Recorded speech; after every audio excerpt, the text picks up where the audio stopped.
বিসিবির আমিনুল অস্ট্রেলিয়াতে, বিএনপির আমিনুল ক্রীড়া মন্ত্রী হয়ে সংসদে।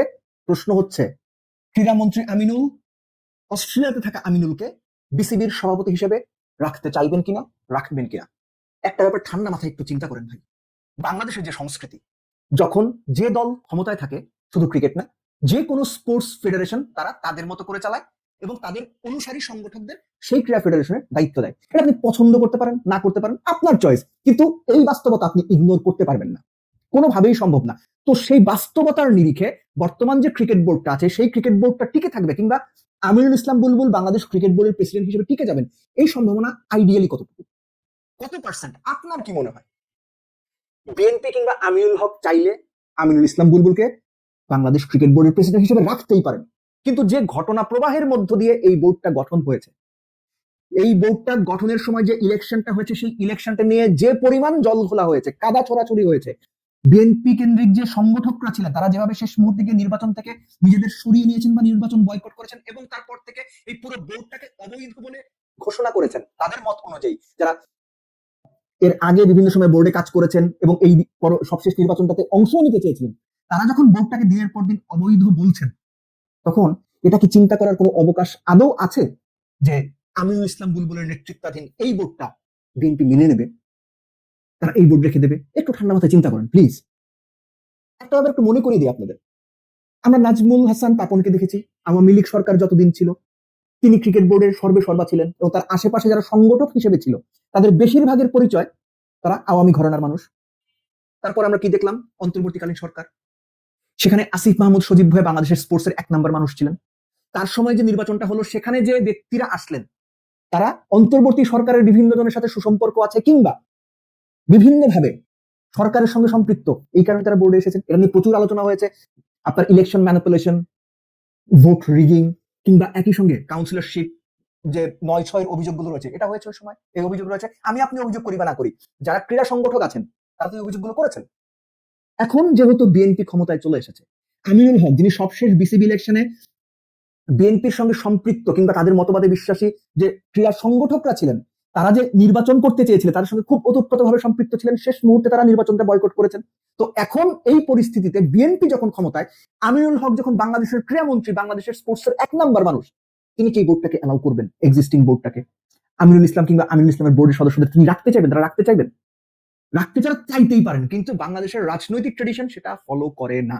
একই সঙ্গে সবশেষ ইলেকশনটা নিয়ে যে ধরনের অভিযোগ উঠেছে, ইলেকশন পরবর্তী সময়ে বিভিন্নভাবে ক্রীড়া সংগঠকরা, এই ক্রীড়া সংগঠকদের অনেকে আবার বাংলাদেশের প্রখ্যাত ক্রীড়া সংগঠক, তারা যেভাবে বর্তমানের বোর্ডটার বিপক্ষে অবস্থান নিয়েছেন, সেগুলো ভালো কিছু ইঙ্গিত দিচ্ছে না।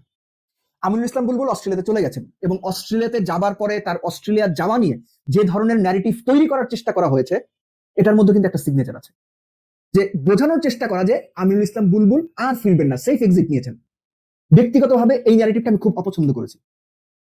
একজন মানুষ তার পরিবারের সঙ্গে দেখা করার জন্য অস্ট্রেলিয়া কেন, অ্যান্টার্কটিকায় যেতে পারে, এটা তার অধিকার, কিন্তু তিনি চলে গেছেন, সেফ এক্সিট নিয়েছেন, এই ন্যারেটিভ দাঁড় করানোটা ভালো হয়নি। আমিনুল ইসলাম বুলবুল যদি আর দেশে ফিরে না আসেন, তখন আমি হয়তো বলতে পারবো যে না, তিনি সেফ এক্সিট নিয়ে চলে গেছেন, তখন সেটা বলা যাবে। কিন্তু উনি যদি দেশে ফিরে আসেন, দেশে ফিরে আসলে তখন কিন্তু ব্যাপারটা তার জন্য পজিটিভ হিসেবে কাজ করবে। পজিটিভ হিসেবে তিনি ক্রিকেট বোর্ডের সভাপতি হিসেবে থেকে যাবে, আমি সেটা বলছি না, কিন্তু তার ভাবমূর্তির জন্য সেটা পজিটিভ হিসেবে কাজ করবে। সো একজন মানুষ গেছেন, পরিবারের সঙ্গে দেখা করবেন, সেটাকে নিয়ে আসলে একটা সেফ এক্সিট ন্যারেটিভ তৈরি করা, আমি পার্সোনালি এটাকে সমর্থন করি না। But Aminul Islam cricket board সভাপতি হবার পরে সাধারণ মানুষ, ক্রিকেট দর্শক, ক্রিকেট ভক্ত, এদের কথা বাদ দেন, সাংবাদিকদের কথা বাদ দেন, কিন্তু ক্রিকেটের অন্যান্য স্টেক হোল্ডার যারা আছেন, তারা কিন্তু এই বোর্ডের কার্যকলাপকে বিভিন্ন সময় বিভিন্নভাবে প্রশ্নবিদ্ধ করেছেন। এই বোর্ডের বিভিন্ন কার্যকলাপ নিয়ে বহুত সমালোচনা আছে, এমনকি ম্যাচ ফিক্সিং সহ, ম্যাচ ফিক্সিং এ, বিপিএল এ ম্যাচ ফিক্সিং এ বোর্ড সংশ্লিষ্ট ডিরেক্টররা জড়িত, এরকম অভিযোগও কিন্তু রয়েছে। এগুলো মোটেও ফেলনা কোনো অভিযোগ না। ন্যারেটিভ কাউন্টার ন্যারেটিভ তৈরি হওয়া বাংলাদেশে এখন একটা ডাল ভাত খাওয়ার মতো ব্যাপার হয়ে গেছে।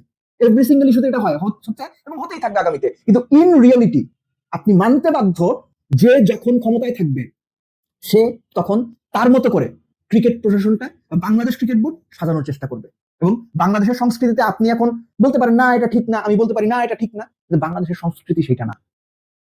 এই ঠিক না আপনি যেটা মনে করছেন, এইটাই দিনের পর দিন ঠিক হিসেবে হয়ে আসছে, এবং সবশেষ অন্তর্বর্তী সরকারও একই কাজটা করছে।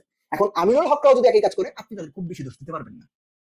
খুব বেশি কি দোষ দেওয়ার সুযোগটা থাকবে না, কেননা তারা যেভাবে ক্রিকেটটাকে দেখতে চান, ক্রিকেটটাকে এগিয়ে নিয়ে যেতে চান, যাদের হাত ধরে ক্রিকেট এগিয়ে নিয়ে যেতে চান, বিএনপি সেই সংগঠকদেরই ক্রিকেট বোর্ডে নিয়ে আসবে। প্রশ্ন বাকি রয়ে যায় আইসিসি কিভাবে নেবে। ভাই, আইসিসি সবশেষ যে ইলেকশনটা হইল, যেখানে বিভিন্নভাবে কাউন্সিলরশিপ নিয়ে নানান রকম 9-6 অভিযোগ রয়েছে, সেটা তারা মেনে নিয়েছিল। হ্যাঁ, সেটা যদি তারা মেনে নিয়ে থাকে, আগামীতে যদি ক্রিকেট বোর্ড নতুন করে রিফর্ম করা হয়, সেটাও মেনে নেওয়ার সম্ভাবনা যথেষ্ট। সো আইসিসি কি ভাবছে, আইসিসি কি চিন্তা করছে, এগুলো নিয়ে আসলে আমাদের ভেবে লাভ নেই। আমাদের শুধু ওই দিকেই নজর রাখতে হবে যে অস্ট্রেলিয়াতে থাকা আমিনুল, তাকে বাংলাদেশ ক্রিকেট বোর্ডের সভাপতি কিংবা মূল দায়িত্বে মন্ত্রী হওয়া আমিনুল হক রেখে দিতে চান কিনা। যদি চান, সেটা বাংলাদেশ ক্রিকেট না, বাংলাদেশ স্পোর্টস হিস্ট্রির জন্যই অবিশ্বাস্য এক উদাহরণ হয়ে থাকবে। যদি না চান, তাহলে খুব স্বাভাবিকভাবেই ধরে নিতে হবে যে সরকার যখন ক্ষমতায় থাকবে, স্পোর্টস ফেডারেশন গুলো তারা তাদের মতো চালাবে। আপনি না চাইলে না মানতে পারেন, আপনার পছন্দ না হলে না হইতে পারে, কিন্তু এই রিয়েলিটি মানতে হবে।